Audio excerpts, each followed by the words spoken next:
দুই বন্ধু একবার মরুভূমির মধ্যে দিয়ে হেঁটে যাচ্ছিল। কিছুক্ষণ হাঁটার পর তাদের দুজনের মধ্যে ঝগড়া হয় এবং এক বন্ধু আর এক বন্ধুকে থাপ্পড় মেরে বসে। যে থাপ্পড় খেয়েছিল সে মনে মনে কষ্ট পেলেও মুখে কিছু বলল না, শুধু বালিতে লিখে রাখলো, আজকে আমার সব থেকে প্রিয় বন্ধু আমাকে চড় মেরেছে। এরপর তারা হাঁটতে লাগলো এবং কিছুক্ষণ পর একটি মরুদ্যান দেখতে পেল।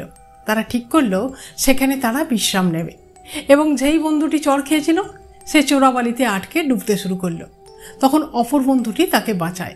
উদ্ধার পাওয়ার পর সে পাথরে লিখে রাখলো, আজকে আমার সব থেকে প্রিয় বন্ধু আমার জীবন বাঁচিয়েছে। তখন অপর বন্ধুটি তাকে জিজ্ঞাসা করলো, আচ্ছা, আমি যখন তোমাকে চড় মেরেছিলাম তুমি বালির ওপর লিখেছিলে, আর এখন পাথরের ওপর লিখলে কেন? উত্তরে সে বলল, যখন কেউ আমাদের আঘাত করে তখন তা আমাদের বালির ওপর লিখে রাখা উচিত, যেন ক্ষমার বাতাস সহজেই তা উড়িয়ে নিয়ে মুছে দিতে পারে। আর যখন কেউ আমাদের কোনো উপকার করে তখন তা পাথরে খোদাই করে রাখা উচিত, যেন কোনো বাতাসেই তা কখনো মুছে দিতে না পারে।